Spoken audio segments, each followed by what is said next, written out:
I'm interested in growing in public speaking, but the challenge is how and where do I start?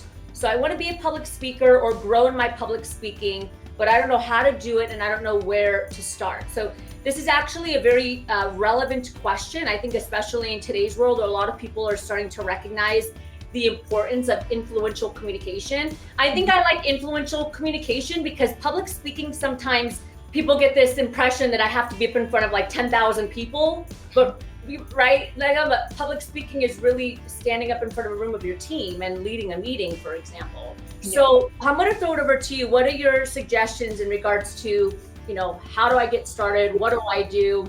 I'll chime in as well. And by the way, for those of you that are new and maybe might not know Nagam, she has an extensive background in storytelling, specifically on stage, though, when it comes to public speaking. So I don't mean storytelling like writing books, but I mean understanding how to influence through communication on stage. She's done multiple playwrights, worked with a lot of influencers, so you're actually perfect for this question. Yeah, I think the first step is finding opportunities to do it.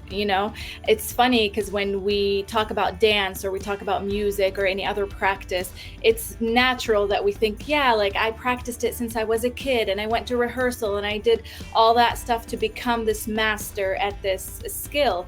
But when we talk about public speaking, we don't think about it the same way, but it is the same. It's another skill. It's just putting yourself in places where you get to practice it, even if it's uncomfortable, and learning from that experience. You can read all you want about public speaking, you can intellectually get it, but if you don't put yourself out there, whether it's leading a meeting, whether it's hosting an event, whether it's just with 3-4 people, whether it's making a video and put it on social media and seeing the feedback. So just finding little windows for you to practice, and also seeing what opportunities are out there where you can apply, volunteer. There is a lot of even circles or educational gatherings where you can practice and get feedback until you feel you're making progress, and more opportunities will come. It's just not like there's no formula. It's just about practicing and finding opportunities yourself rather than waiting for somebody to give you permission. Just do it. Yeah, absolutely. And I would add to that, I think it's really important. Well, we first have to kind of identify, are you wanting to be a public speaker that is out in the public on stage? Mm-hmm. You want to spread a certain message?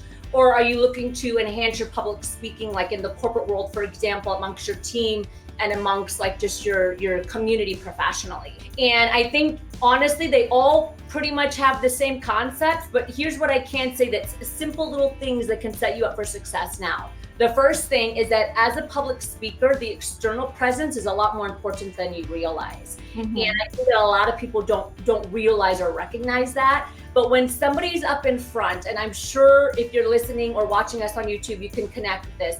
When you see somebody up in front that's leading or that's doing a motivational talk or they're speaking about a topic, you want to see success in that person. You want to be able to look at them and say, yeah, I can see that you've achieved that for yourself, and I believe it, right? And sometimes we see this, and I'm not knocking people that are trying to be public speakers because I think it's beautiful and we need more of you. Mm-hmm. But sometimes I do see people that will stand up that are struggling to survive, and they're like, I'm going to help you make $1 million. And you think, but are you really? Because you're not showing up that you can teach us how to make $1 million, right? So that external factor is going to be really critical. So some of those things is posture, having power poses. There's a great TED Talk on power poses. The name of the individual is like slipping my mind right now, but we'll find it and drop it in the notes. There is a ton of research done on power poses and confidence and presence and how that can elevate your communication influence. Colors, like as you can see, Nagam and I are wearing bright, solid colors because that helps you stand out and it puts you in a position of authority. So as you can see, these are just some of like the external factors that you can jump into. But I would say it's really important to understand, if you're going to public speak, what your message is. And whether you're running a meeting or whether you are going out in front of an audience to share like your personal message or professional message, there's 3 things I want you to ask yourself. What is it that you're talking about? Why is it important to the audience? And now what should we do with the information? So it doesn't matter. So before you jump in, Nagam is absolutely right. You need to find opportunities, even even if they're pro bono and you don't get paid, like it's not about the money right now, but I want you to set you up for success and understand, what is my message? Why should people care about this? Because if people don't care about your message, and this is true for leadership meetings as well, if the team doesn't understand what's happening in the meeting, they're going to check out, right? Which is why employee engagement is so low. And number 3 is, what should I do with this information right now? Okay, so the talk that you just gave, now what? Is there an action step I should take? Is there a call to action or something that I should click on? So I would say start reaching out, just like Negam said, but ask yourself now, what's my message? Why is it important to people? And what do I want them to do when the message is done?